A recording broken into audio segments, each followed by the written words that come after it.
Peace, everyone. Today, we're going to be talking about how fasting and the month of Ramadan can help us to unburden the parts of us which cover our true self and our true voices. From beautiful seas to flourishing legacies. If you read my work, there is such a huge emphasis on the self and how there is a part of us, and this is something that is rooted in the belief as Muslims and in Islam, that there is a part of us which is so pure, it is natural, and it has been untouched by anything. It cannot be corrupted. It's just inside of each of us, right? And that's the part which believes in justice and believes in compassion and believes that there is something greater than all of us and that everything has meaning. And that part is called the fitrah. But what happens is, even though that part of us within us can't be corrupted, what can happen to it is it can be covered, it can be blinded, and in that way it can be corrupted. So what happens is there are certain things which can blind us, and I call this blinders in my book, The Woke Writer. And I mentioned a few of the blinders. So some of the blinders are our own characteristics. Some of them are what we have been taught by other people. Some of them are food. This is what takes me to how fasting can unburden the self. What tends to happen is, and I don't know if you've ever experienced this, but if you are a highly sensitive person, then things, especially sensory things, and the food that we eat and our reactions to things are so much more exaggerated. I don't like to say the word exaggerate because it's a real reaction. Exaggerated depicts that it's something which is unusual, something that is not natural, right? But for us, it is natural.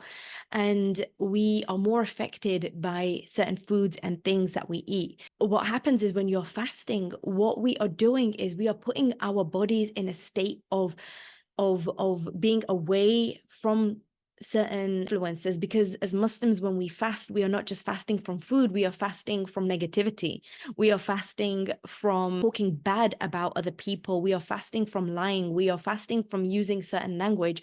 And what we are replacing instead, or what we should be replacing instead, is reminding ourselves of our greater purpose, reminding ourselves of why we exist, reminding ourselves of being in service to other people. Ramadan is a huge month where we give charity to other people, show the best part of ourselves, where we join communities, where we cook for those who are in need, where we donate money specifically throughout the whole year. We donate money in this month the most. So that is what Ramadan is all about, and that is what the fasting is all about. So I want to read a little excerpt as well, because there is this side of fasting which is so beautiful. It actually isn't spoken about enough, and that is the part which really tames the parts of us in our body to be able to hear our fitrah, our pure self, so much more clearly.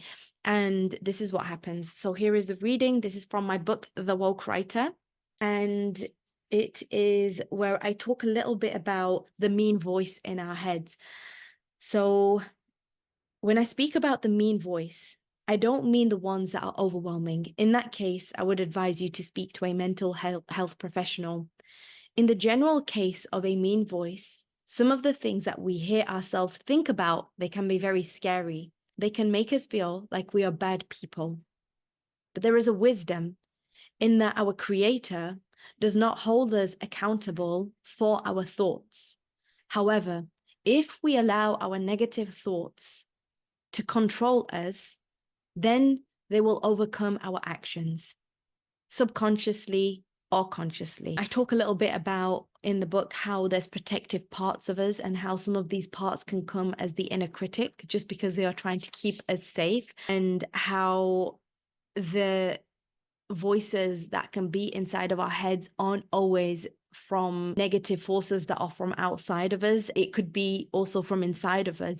So I remember when I had a difficult time overcoming the loud voices, and this is around the time that I spoke about previously, when I was around a very toxic person, closed off that relationship, and ended up having these very intrusive thoughts. And I had some fasts that I had to make up for Ramadan. So in our religion, when you are not able to fast a certain amount of days in Ramadan, you are able to make them up at a later date. And that is what I was doing. So I was making it up at a later date. And I noticed that it was such a strange feeling. It was as if the thoughts that I was having were behind a veil. And I couldn't really put the connection together. I couldn't see the pattern. And then I began to realize, and this realization, it kind of shook me. And I was like, hang on, it makes complete sense because when you're fasting, we are taming our desires, right? And a part of those desires is a part of ourselves that want to keep us safe, the part of ourselves which is scared, the part of, us, of ourselves that is trying to protect us.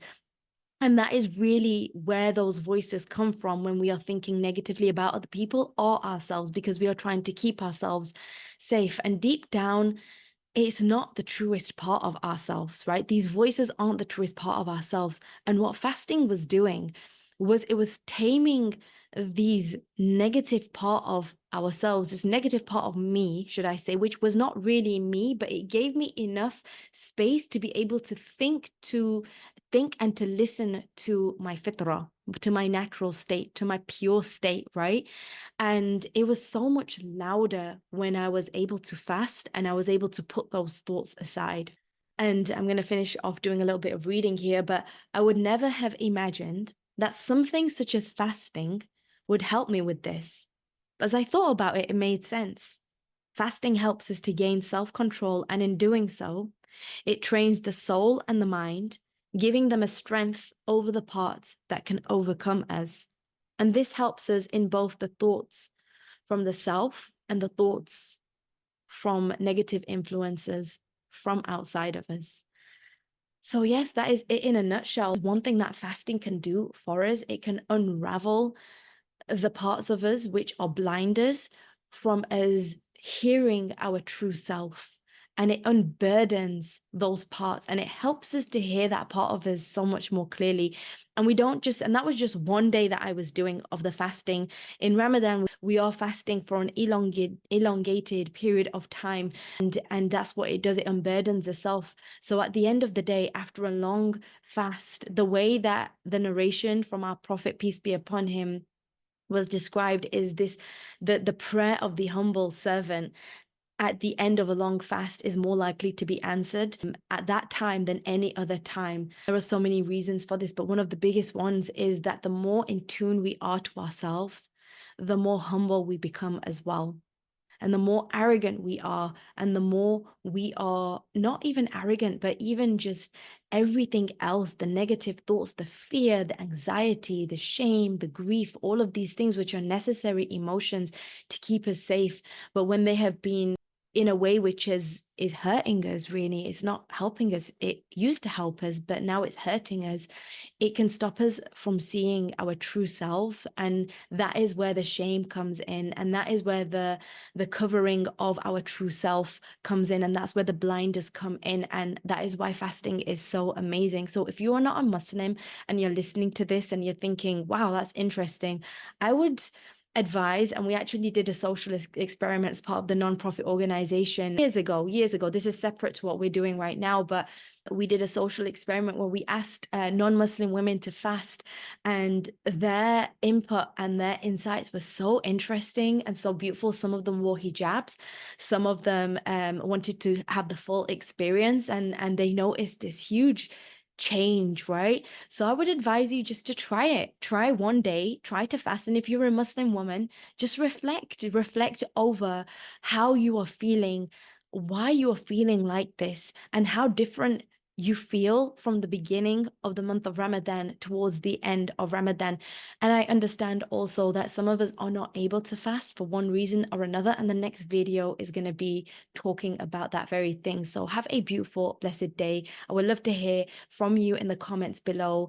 What is your experience in silencing that inner critic? Do you fast? How does fasting help you? Does it help you at all? Share some reflections and some insights, and I look forward to hearing from you. Have a beautiful and blessed day, everyone. Peace